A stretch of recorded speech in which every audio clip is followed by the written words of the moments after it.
High, এইস কিচেনের বন্ধুরা, আজ আমি বানাবো ব্রেড পটেটো রোল। খুব সহজভাবে এই ব্রেড পটেটো রোল বানানো যায়।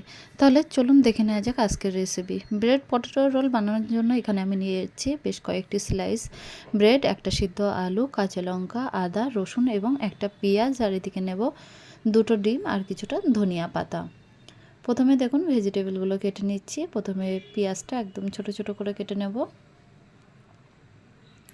দেখুন একদম ছোট ছোট করে কেটে নিয়েছি। তারপর কাঁচা লঙ্কাগুলো একদম ছোট করে কেটে নেব, অর্থাৎ সমস্ত ভেজিটেবলগুলো কিন্তু ছোট ছোট করে কেটে নেব। এবার একটা পাত্রের মধ্যে পেঁয়াজ, ধনিয়া পাতা, কাঁচা লঙ্কা দেব আর রসুনগুলো গ্রেট করে নেব। তারপরে সিদ্ধ করা আলুটাও কিন্তু গ্রেট করে নিচ্ছি। গ্রেট করা হয়ে গেছে, আদাটাও কিন্তু গ্রেট করে দিয়ে দেবো। এবার ব্লেন্ডার জারের মধ্যে ব্রেডগুলো দিয়ে দিয়ে বেশ ভালোভাবে মিহি করে কিন্তু গুঁড়ো করে নেব। দেখুন নেওয়া হয়ে গেছে।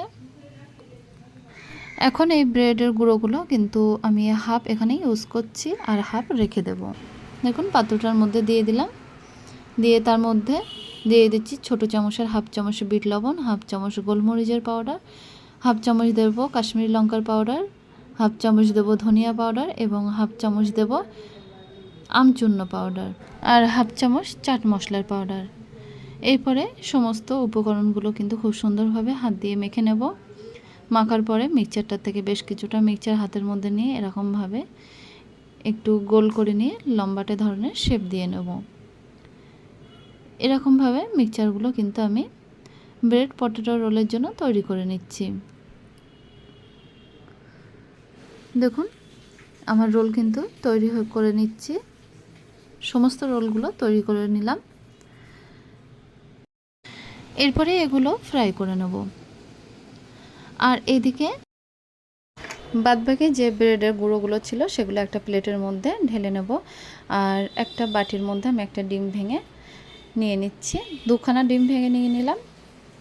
নিয়ে এবার এই ব্রেড রোলগুলো এই ডিমের গোলার মধ্যে ডিপ করে নিয়ে কিন্তু ব্রেডে কোট করে নিচ্ছি। দেখুন খুব সুন্দরভাবে কোট করে নিচ্ছি। আপনারা চাইলে ডবল কোটও করে নিতে পারেন। তারপরে একটা কড়াইতে বেশ কিছুটা সাদা তেল দিয়ে তেলটা গরম করতে দিয়েছিলাম। তেলটা গরম হয়ে গেছে। এখন এই ব্রেড রোলগুলো ডিমের গোলায় কিন্তু ডিপ করে নিয়ে ব্রেডে কোট করে নিয়ে তেলের মধ্যে দিয়ে দিচ্ছি। দিয়ে উল্টে পাল্টে মিডিয়াম ফ্লেমে ফ্রাই করে নেব। ব্রাউন কালার করে ফ্রাই করে নিয়ে তেল ঝরিয়ে তেল থেকে তুলে নিলাম।